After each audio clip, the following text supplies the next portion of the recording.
आज हम डिस्कस करेंगे कि जो पेशेंट वेंटिलेटर पे है उसको कैसे मैनेज करना है, उसकी देखभाल कैसे करनी है। तो जब भी हम वेंटिलेटर पे का पेशेंट लेते हैं थोड़ा सा एंजाइटी होती है कि कैसे हैंडल करेंगे, क्या क्या करना है। तो इसलिए हम इसको स्टेप बाय स्टेप्स देखेंगे कि अगर हम कोई भी पेशेंट वेंटिलेटर पे जो है अगर लेते हैं, कोई नर्स उसको लेती है तो उसको क्या क्या चीज़ें देखनी चाहिए। सबसे पहले है हैंड ओवर। तो जब भी हम कोई हैंड ओवर लेते या कम्युनिकेशन करते हैं तो हम बोलते कि इसको एस बार को याद रखिए। S for situation, B for background, A for assessment and R for recommendation. तो बैकग्राउंड में हमको देखना है कि पेशेंट क्यों इंटूबेट हुआ था, इंडिकेशन क्या था, कितने दिन से वेंटिलेटर पे है, उसका डिसीज़ क्या है ना। और सिचुएशन में हमको देखना है कि आज उसकी कंडीशन क्या है, आज का प्लान क्या है, क्या हम एक्सटूबेशन प्लान कर रहे हैं या फिर आज उसके सेटिंग्स बड़े हैं, क्या आज कोई नया प्रॉब्लम पेशेंट को हुआ है, जैसे सिक्रीशंस बड़े हैं, ब्लीडिंग आया है या सेटिंग को बढ़ाना पड़ा है। तो ये सारी चीज़ें हमको सिचुएशन में बताना है। फिर असेसमेंट में हमको बताना है कि कुछ स्पेशल रिस्क है क्या पेशेंट को, जैसे चांसेस ऑफ निमोथोरैक्स है या फिर इसमें सीडेशन को रिस्पॉन्ड नहीं कर रहा है, एक्सटूबेशन के चांसेस है, या फिर हार्ट डिसीज़ का पेशेंट है और अरिथमिया को प्रोन है, या फिर आइनोट्रॉप की ज़रूरत ज़्यादा है, just BP low normal maintain कर रहा है। ये सारी चीज़ें हमको असेसमेंट में बताना है। और रिकमेंडेशन में हमको बताना है कि आपका क्या असेसमेंट है, आप क्या चाहते हो कि इसके लिए और एडिशनल होना चाहिए। तो जैसे कि आप बोल सकते हैं कि इसके आइनोट्रॉप शायद बढ़ाने पड़ेंगे या फिर कुछ भी। तो इस तरीके से आपको हैंड ओवर लेना है। उसका इंडिकेशन क्या है, कितने दिन से बच्चा वेंटिलेटर पे है, आज का प्लान कैसे है, देन इसके प्रॉब्लम्स क्या क्या है और इसके लिए स्पेशल हैंड ओवर या फिर आपके रिकमेंडेशन क्या है। एक बार हैंड ओवर लेने के बाद फिर हम मूव करेंगे पेशेंट के पास। तो हम पेशेंट और मॉनिटर को देखेंगे। तो सबसे पहले जब हम पेशेंट को देखते हैं तो हमें देखना है वाइटल्स। वाइटल्स में आपको देखना है कि उसका blood pressure, oxygen saturation, EtCO2 बराबर है या नहीं। अगर नहीं है तो तुरंत आपको कंसर्न डॉक्टर को इन्फॉर्म करना है। देन आपको देखना है पोजीशन उसका हेड एंड एलिवेटेड है या नहीं। पेशेंट का हेड एंड एलिवेट रहना 30 to 45 डिग्री बहुत ज़रूरी है। अगर इतना हेड एंड एलिवेटेड नहीं है तो फिर उसके कुछ कॉम्प्लिकेशंस हो सकते हैं। लंग्स वेंटिलेट नहीं हो पाते बराबर से, बहुत बार एस्पिरेशन के चांसेस बढ़ जाते हैं। तो उसका हेड एंड एलिवेट है या नहीं वो देखना है। फिर हमको देखना है कि ट्यूब बराबर से फिक्स है या नहीं, उसकी पोजीशन जो मेंशन की है, जितने नंबर पे फिक्स की है वो बराबर है या नहीं। स्टिकिंग गीली तो नहीं हो गई है। अगर स्टिकिंग गीली है या फिर लूज़ है तो बेटर है कि आप उसे चेंज कर लें, है ना। और अगर कफ एंडोट्रकेल ट्यूब है तो आपको देखना है कि कफ का प्रेशर बराबर से है या नहीं। उसको बराबर आपकी ड्यूटी में उसको एक बार डिफ्लेट और इन्फ्लेट करना है। और लास्ट सक्शन कब हुआ है पेशेंट का, ये सारी चीज़ें आपको आपके ड्यूटी में पेशेंट को मैनेज करने के लिए काम में आएगी। सक्शन के बारे में हम डिटेल में बात करेंगे फिर से। फिर जब भी आप पेशेंट को देखते हैं पहली बार तो उसको असेस कर लीजिए कहीं पे उसका एयर एंट्री बराबर इक्वल है या नहीं है। और जब भी आपको डाउट हो कि पेशेंट एक्सटूबेट हो रहा है या बराबर से वेंटिलेट नहीं हो रहा, तब भी आपको एयर एंट्री चेक करनी है। फिर आपको देखना है कि पेशेंट का बेड सोर वगैरह तो नहीं हुआ है, क्योंकि पेशेंट सीडेटेड रहते हैं और मूवमेंट नहीं कर पाते, उनका ब्लड सर्कुलेशन कॉम्प्रोमाइज़ होता है, बहुत बार स्वेलिंग होती है जिसके कारण से स्किन को ब्लड सप्लाई नहीं जा सकता। और अगर पेशेंट एक ही पोजीशन में बहुत देर से है तो उसे बेड सोर हो सकता है। तो बेड सोर के लिए आपको पेशेंट को एग्जामिन करना है और आपकी ड्यूटी में भी पेशेंट की पोजीशन चेंज करनी है। बहुत सिक बच्चों में पोजीशन चेंज करना थोड़ा सा रिस्की हो सकता है। तो जो भी आपको गाइडलाइंस मिले आपके आईसीयू इंचार्ज के हिसाब से, उस हिसाब से आपको बच्चे की पोजीशन चेंज करनी है ताकि बेड सोर ना हो। फिर आपको आईवी सेंट्रल लाइन या फिर आईवी साइट को एग्जामिन करना है, क्योंकि सिक बेबी में आईवी अगर आउट है तो इमरजेंसी के टाइम पे बहुत ज़्यादा दिक्कत हो सकती है। तो आईवी हमेशा चेक कीजिए जब भी आप पेशेंट का हैंड ओवर लेते हैं। और फिर उसके अलावा उसकी आईसीडी, अगर है आईसीडी डली हुई है तो आईसीडी पोजीशन में है क्या, कॉलम मूवमेंट है क्या, कैथेटर है क्या, उसकी अगर फीडिंग जा रहा है या फिर पैरेंटल न्यूट्रिशन है, उसके बारे में भी आपको देखना है। फिर आइनोट्रोप्स की ड्रिप्स क्या जा रहे हैं, तो जैसा ऑर्डर पेपर पे लिखा है उस हिसाब से ही ड्रिप जा रही है या नहीं। अगर उससे कम ज़्यादा है तो आप आपके डॉक्टर से, आरएमओ से कंसल्ट कर सकते हैं कि आज पहले शिफ्ट में कुछ डोजेज एडजस्ट हुए और वो डॉक्यूमेंट करने के रह गए। फिर आपको मेडिकेशन ट्रीटमेंट शीट भी देखनी है कि बच्चे को क्या क्या दवाइयाँ चल रही है, और सारे चार्ट्स और डॉक्यूमेंटेशन प्रॉपरली है या नहीं है। जब भी पेशेंट वेंटिलेटर पे होता है, बहुत बार ऐसा हो जाता है कि ये पेशेंट तो अभी इसको बहुत ज़्यादा देखने की ज़रूरत नहीं, पर उल्टा है, जो पेशेंट वेंटिलेटर पे होता है उसको बहुत ज़्यादा देखने की ज़रूरत होती है, क्योंकि वो बहुत बार हम उनको सीडेशन तो देते हैं पर वो बहुत बार एडिक्वेट नहीं होता, उनको फिर भी पेन होते रहता है। तो आपको पेशेंट का पेन असेस करना है और उस हिसाब से सीडेशन या एनाल्जेसिया जो भी है उसको मॉडिफाई करना है। जो बड़े बच्चे हैं या फिर अडल्ट पेशेंट हैं उनसे आप कम्युनिकेट भी कर सकते हो, वो बात नहीं करेंगे लेकिन वो इंडिकेट कर सकते हैं कि वो पेन में है या नहीं। तो आपको ये चीज़ देखनी है कि पेशेंट कंफर्टेबल हो, क्योंकि अगर पेशेंट पेन में है तो वो एजिटेट होगा तो ट्यूब निकलने के चांसेस हो गए, आईवी निकाल देगा। तो ये सीडेशन बच्चे का या फिर अडल्ट पेशेंट का असेस करना बहुत ज़रूरी है। पेन स्कोर करना बहुत ज़रूरी है। पेन स्कोर जो भी आपकी यूनिट में यूज़ होता होगा उस हिसाब से आपको पेन स्कोर को चार्टिंग करना है और उस हिसाब से सीडेशन का लेवल एडजस्ट करना है। जो भी आपकी ड्यूटी में जो भी इवेंट्स होते हैं उसको आप डॉक्यूमेंट कीजिए, ताकि नेक्स्ट ड्यूटी में जो भी पर्सन आए उसको समझे कि क्या हुआ था, और जो भी चेंजेस उसके वाइटल्स में होते हैं, समझिए आपको FiO2 बढ़ाना पड़ा क्योंकि पेशेंट सैचुरेशन नहीं मेंटेन कर रहा था, या फिर शुगर्स कोई लोअर साइड में रीडिंग आ रहे हैं, या फिर हार्ट रेट पहले जितना चल रहा था उससे बढ़ गया है 10% से, या फिर ETCO2 आप देख रहे थे जो ट्रेंड था वो चेंज हो गया है, तो आप इन्फॉर्म कीजिए, जो भी डॉक्टर ड्यूटी पे है उनको इन्फॉर्म कीजिए, क्योंकि उस हिसाब से फिर हमारा वेंटिलेटर का सेटिंग चेंज होगा। तो कोई भी चेंजेस आपकी ड्यूटी में होते हैं तो उसको इन्फॉर्म कीजिए। पेशेंट और मॉनिटर को देखने के बाद हम जाएंगे वेंटिलेटर के पास। वेंटिलेटर पे जाने के बाद में आप सबसे पहले देखिए कि मोड कौन सा चल रहा है, क्योंकि अगर स्पॉन्टेनियस मोड है तो ऐसे इसमें पेशेंट को सिडेशन नहीं दे सकते हैं, और ऐसे इसमें पेशेंट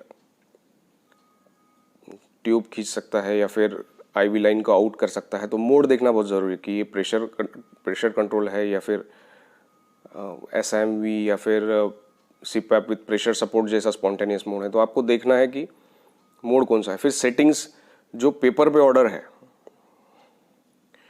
पेपर पे जो ऑर्डर डाले हुए हैं उस हिसाब से वेंटिलेटर के सेटिंग्स है या नहीं वो भी आपको देखना है। अलार्म की सेटिंग आपको देखना है कि पेशेंट के एज वेट के हिसाब से अलार्म की सेटिंग बराबर है या नहीं। अगर आपको कुछ डाउट है तो आप डॉक्टर से कंफर्म कर लीजिए। देन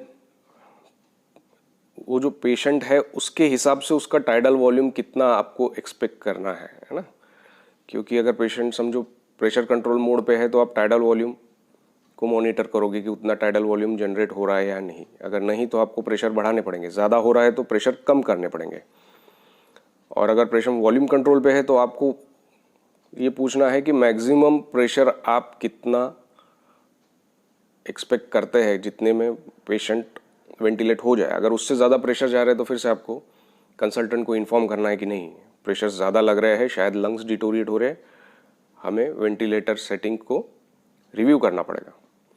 आई रेशो देखिए, क्योंकि बहुत बार बहुत से पेशेंट में आई रेशो आपको 1:2 की जगह उससे ज़्यादा रखना होता है, तो वो भी आपको देखना ज़रूरी है। तो इस हिसाब से आपको पेशेंट के वेंटिलेटर के सेटिंग्स देखना है। ये बहुत बार इसलिए भी ज़रूरी होता है कि किसी कारण से अगर आप बच्चे को कहीं लेके गए, समझो MRI के लिए लेके गए, CT स्कैन के लिए लेके, और आके जब आप वेंटिलेटर शुरू करोगे तो सेटिंग्स डिफ़ॉल्ट सेटिंग्स पे चली जाती है। तो आपको पता होना चाहिए कि आपके पेशेंट के सेटिंग्स क्या है, उस हिसाब से ही आपको फिर वो करना आसान होता है। फिर आपको देखना है कि वेंटिलेटर में लीक कितना % दिखा रहा है, इसके ऊपर नज़र रखना ज़रूरी है, क्योंकि बहुत बार ट्यूबिंग निकल जाते हैं या फिर पेरीट्यूबल लीक बहुत ज़्यादा होता है। तो 20% से ज़्यादा अगर लीक है तो पेशेंट बराबर से वेंटिलेट नहीं हो पाता। तो इसलिए बहुत ज़रूरी है कि आप इस पर भी एक ध्यान रखें। फिर ह्यूमिडिफायर में वाटर है या नहीं, ये बहुत ज़रूरी है, स्पेशली पीडियाट्रिक पेशेंट में, क्योंकि ह्यूमिडिफाइड एयर और ऑक्सीजन देना बहुत ज़रूरी होता है। अदरवाइज सीलिया जो हमारे रेस्पिरेटरी ट्रैक में होते हैं उनका फंक्शन बहुत डिटोरिएट हो जाएगा, और बाद में पेशेंट को एक्सट्यूबेट करने में और बाकी कॉम्प्लिकेशन जैसे वेंटिलेटर एसोसिएटेड निमोनिया और बाकी चीज़ें भी प्रॉब्लम होता है। इसलिए ह्यूमिडिफायर में वाटर है या नहीं, वो उसका बेस शुरू है या नहीं, इसके तरफ ध्यान देना बहुत ज़रूरी है। इसके अलावा आपको एयरवे रेडी रखना ज़रूरी है। एयरवे इमरजेंसी ट्रॉली जो होती है हमारी इंट्यूबेशन के लिए, उसमें प्रॉपर साइज ब्लेड, जो भी पेशेंट को एंडोट्रकियल ट्यूब डाली गई है उस नंबर की एक ट्यूब, एक उससे छोटे नंबर की ट्यूब स्टिकिंग फिक्सेशन के लिए, और अम्बू बैग प्रॉपर, आपका सक्शन बराबर से काम कर रहा है या नहीं, ये सारी चीज़ें आपको डिटेल में देखना बहुत ज़रूरी है। अदरवाइज़ अगर किसी कारण से पेशेंट एक्सट्यूबेट हो गया तो टाइम पे ये सारी चीज़ें मैनेज करना बहुत ज़्यादा मुश्किल हो जाएगा। फिर एक और इम्पॉर्टेंट चीज़ है वेंटिलेटेड पेशेंट के लिए कि उनका सक्शन करना ज़रूरी है। तो वेंटिलेटर पेशेंट का सक्शन कभी भी टाइम बेस्ड नहीं होना चाहिए कि हर 4 घंटे में कर रहे हैं, हर 2 घंटे कर रहे हैं, नहीं, ये एडवाइस नहीं है। जब ज़रूरत हो तभी सक्शन करना चाहिए। और सक्शन करने के लिए कब पता चलेगा कि सक्शन करना है, जब आपको ईटी में विजिबल सिक्रीशंस दिखे कि नहीं सिक्रीशन दिख रहे हैं ईटी में है ऑलरेडी, या फिर आपके रिक्वायरमेंट वेंटिलेटर के बढ़ गए कि प्रेशर्स ज़्यादा जा रहे हैं, या फिर टाइडल वॉल्यूम जितना जनरेट होना चाहिए उतना नहीं हो पा रहा है प्रेशर्स में, या फिर आप देख रहे हैं कि जो पेशेंट बहुत कंफर्टेबल था अचानक से रेस्टलेस हो गया, डिसैचुरेट होने लगा है। तो ऐसे स्थिति में आपको सस्पेक्ट करना है कि हाँ इसकी ईटी ब्लॉक हो सकती है, और फिर आपको सक्शन के बारे में सोचना चाहिए। सक्शन करते वक्त अगर किसी पेशेंट का PWP बहुत ज़्यादा है, एकदम से हम उसका सक्शन नहीं कर सकते। ऐसे स्थिति में बेटर है कि आप इनलाइन सक्शन जो बोलते हैं, क्लोज सक्शन जो बोलते हैं, उसे यूज़ कीजिए। कभी भी सक्शन करने से पहले सबसे पहले पेशेंट को थोड़ा सा ऑक्सीजन ज़्यादा देना है। बहुत से यूनिट में अगर पेशेंट 40% में भी है तो भी उसे 100% ऑक्सीजन देते हैं। बहुत से वेंटिलेटर में सेटिंग होता है ऑक्सीजन फ्लश करके, तो आप 40 का अगर FiO2 जा रहा है तो आप 60 तक के उसको सेट कर सकते हैं। जब भी आप ऑक्सीजन फ्लश के बटन दबाएंगे वो 40 के बाद डायरेक्ट 100 देने के बजाय वो 60 देगा। तो ये सक्शन शुरू करने के पहले करना है। फिर जब भी सक्शन करने के बाद बीच बीच में आप वेंटिलेटर को कनेक्ट कर रहे हैं उसमें देना है, और बाद में सक्शन हो जाने के बाद भी कुछ देर के लिए देना है, और फिर उसको धीरे धीरे टेपर करना है। ऐसे नहीं कि सक्शन हो गया तो एकदम से 100 का 40 कर दिया, उसको कम कीजिए। पहले 80 कीजिए, फिर 60 कीजिए, और फिर 40 पे आइए। ऐसे टेपर करके उसको कम। सक्शन करते वक्त उसमें सोडा बाइकार्ब या रूटीनली नॉर्मल सलाइन नहीं डालना है। हाँ, किसी किसी पेशेंट में अगर कंसल्टेंट ने बोला है कि एक सक्शन सोडा नॉर्मल सलाइन डाल के करना है तो ही उस टाइम पे करना है। रूटीनली नॉर्मल सलाइन या फिर कोई भी चीज़ डाल के उसका सक्शन नहीं करना है। सक्शन के प्रेशर्स एडिक्वेट होने चाहिए, लेकिन बहुत ज़्यादा नहीं होने चाहिए। अगर बहुत ज़्यादा अगर सक्शन का प्रेशर बहुत ज़्यादा अगर होगा तो लंग्स को इंजरी होगी। तो जैसे हम नियोनेट में 100 सेंटीमीटर ऑफ वाटर रखते हैं, वैसे ही आपको बाकी जगह पे आपके ICU के प्रोटोकॉल के हिसाब से सक्शन के प्रेशर्स रखने हैं, उसके बहुत ज़्यादा नहीं होने चाहिए। और जब आप सक्शन करते हैं तो बहुत मिनिमम ड्यूरेशन में होना चाहिए। ऐसे नहीं कि बहुत देर तक कैथेटर ET ट्यूब में है, क्योंकि हमको ये समझना ज़रूरी है कि जब तक कैथेटर ET ट्यूब में है पेशेंट वेंटिलेट नहीं हो पा रहा, उसको ऑक्सीजन नहीं मिल पा रहा है, तो ये ड्यूरेशन एकदम मिनिमम होना चाहिए। आपको चाहे तो आप वो कैथेटर एक बार सक्शन करके फिर से पेशेंट को वेंटिलेटर पे लेके फिर थोड़ी देर के बाद में सक्शन कर सकते हैं। ऐसे 2-3 बार करके उसके पूरे सिक्रीशंस क्लियर कर सकते हैं। और जैसा भी पॉसिबल हो तो अगर क्लोज सक्शन यूज़ कर सकते हैं तो उससे इन्फेक्शन के रेट काफ़ी कम हो जाते हैं। जब भी आप सक्शन कर रहे हैं तो असेप्सिस का ध्यान रखना बहुत ज़रूरी है, क्योंकि सक्शन के टाइम पे most of the time infection introduce होने के चांसेस बहुत ज़्यादा होते हैं। फिर नेक्स्ट है VAP bundle. VAP means ventilator associated pneumonia. ये एक क्वालिटी नर्सिंग का स्टैंडर्ड भी है, और एक बार वैप हो गया तो फिर वेंटिलेशन का ड्यूरेशन भी बढ़ जाता है। हर बार ज़रूरी नहीं है कि प्रॉपर नर्सिंग ना होने के कारण ही वैप हो। बहुत बार पेशेंट भी उसके लिए प्रोन होता है। कुछ डिसीजेस होते हैं जिसमें वेंटिलेटेड एसोसिएटेड निमोनिया के चांसेस बहुत ज़्यादा बढ़ जाते हैं, लेकिन इसको मिनिमाइज़ किया जा सकता है। तो इसके लिए प्रॉपर हैंड वॉशिंग, फिर सक्शन करते वक्त आपको ग्लोव्स पहनना बहुत ज़रूरी है, स्टेराइल ग्लोव्स पहनना ज़रूरी है। एक बार ग्लोव्स का पहनने के बाद इधर उधर टच करना नहीं चाहिए। क्लोज सक्शन जहाँ तक हो सके आपको यूज़ करना है। फिर सिडेशन में ब्रेक देना है। अगर कोई पेशेंट सिडेशन पे है तो कम से कम दिन में एक बार मॉर्निंग आवर्स में, जब स्टाफ एडिक्वेट हो, कंसल्टेंट आसपास हो, उसको सिडेशन का ब्रेक देना चाहिए। बहुत ही कम पेशेंट्स में ऐसा बोला जाता है कि इसमें सिडेशन का ब्रेक नहीं देना है, अगर बहुत ही वल्नरेबल पेशेंट है तो। लेकिन आपको ये पॉलिसी रखनी है कि हर पेशेंट को एक बार तो भी सिडेशन का ब्रेक दे। अगर कंसल्टेंट नहीं बोल रहे ये पेशेंट को नहीं देना है तो ही नहीं देना है। फिर हेड एंड एलिवेट करने से, अगर हेड एंड 30 to 45 डिग्री है तो वो भी हेल्प करता है वैप को प्रिवेंट करने के लिए। तो ये आपको देखना है, मेजर करना है कि वो एंगल 30 to 45 है या नहीं। बहुत बार ऐसा लगता है कि 30 डिग्री हो गया, लेकिन वो उतना होता नहीं है, तो उसको मेजर करना है। अगर कफ एंडोट्रैकियल ट्यूब है और उसके साथ में सबग्लॉटिक सिक्रीशन ड्रेन है तो वो भी वैप को कम करने के लिए मदद करता है। हर पेशेंट के लिए ये ट्यूब यूज़ नहीं होती, पर जब भी ये चीज़ अवेलेबल हो ये हेल्प करती है। बाद में दिन में 2 बार पेशेंट का ओरल केयर करना है, इंट्यूबेटेड पेशेंट का भी, क्योंकि यही ओरल सिक्रीशंस जब पुल्ड हो जाते हैं तो सोर्स ऑफ इन्फेक्शन बनते हैं। वेंटिलेटर की ट्यूबिंग रूटीनली चेंज करने की ज़रूरत नहीं है। बहुत से यूनिट में वो देखते हैं कि 3 दिन के बाद में ट्यूबिंग चेंज कर दो, वैसे इसकी ज़रूरत नहीं होती है।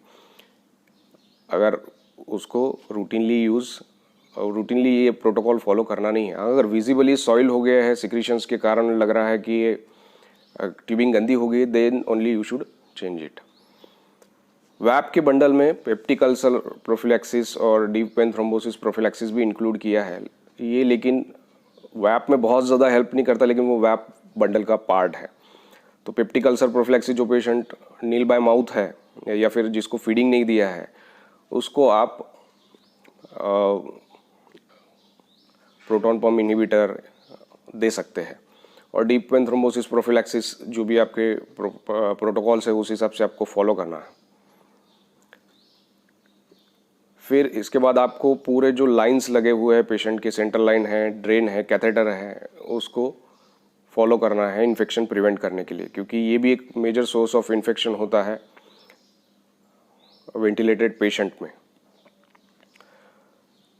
उसके बाद आता है कि पेशेंट को वीनिंग के जब ऑर्डर देते हैं तो पेशेंट को वीन कैसे करना है वेंटिलेटर से। तो सबसे पहले आपको वीनिंग प्लान होना चाहिए, पता होना चाहिए कि क्या प्लान है, कब एक्सटुबेट करना है, कैसे टेपर करना है। तो वो आपको समझ लेना है, क्योंकि वो हर पेशेंट के लिए अलग होता है। और बहुत बार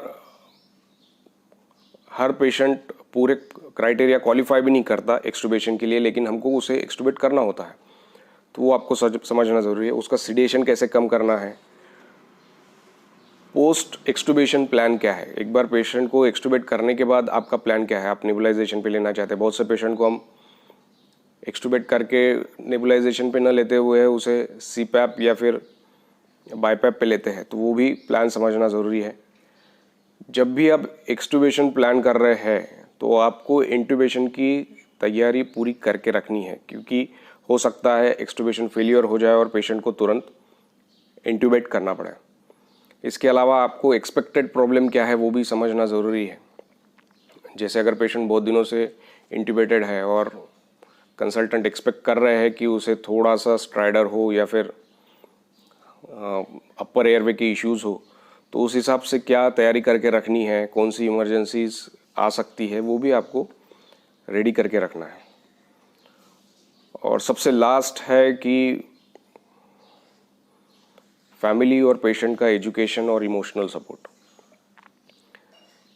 बहुत बार ऐसा होता है कि रिलेटिव्स कंसल्टेंट से भी बात करते हैं और हमसे भी, स्टाफ से भी बात करते हैं, तो दोनों के कम्युनिकेशन में गैप नहीं आना चाहिए। तो आपको समझना है कि पेशेंट के रिलेटिव अगर आपसे बात करते तो आपको क्या बताना है। बहुत से यूनिट में स्टाफ कम्युनिकेट नहीं करती, लेकिन सीनियर स्टाफ से बहुत बार रिलेटिव्स बात करना चाहते हैं। तो आपको पता होना चाहिए कि पेशेंट के बारे में क्या बातें हुई है, क्या डिस्कशन हुआ है, और कम्युनिकेशन में गैप नहीं आनी चाहिए। साथ ही आपको पेशेंट को और फैमिली को सपोर्ट करना है। ऐसा नहीं है कि पेशेंट वेंटिलेटर पे है तो उसे इमोशनल सपोर्ट की ज़रूरत नहीं है, वो पेन में है, वो फाइट कर रहा है। तो ऐसे बच्चों को, ऐसे अडल्ट पेशेंट को इमोशनल सपोर्ट की बहुत ज़रूरत होती है। एक जेंटल टच, उनसे बात करना, उनको मोटिवेट करना, उनको दिलासा देना, ये सारी चीज़ें बहुत ज़रूरी होती है। साथ ही पेशेंट के फैमिली के साथ कम्युनिकेट करना भी बहुत ज़रूरी होता है, ताकि वो भी इस स्थिति में इमोशनली स्टेबल रहे।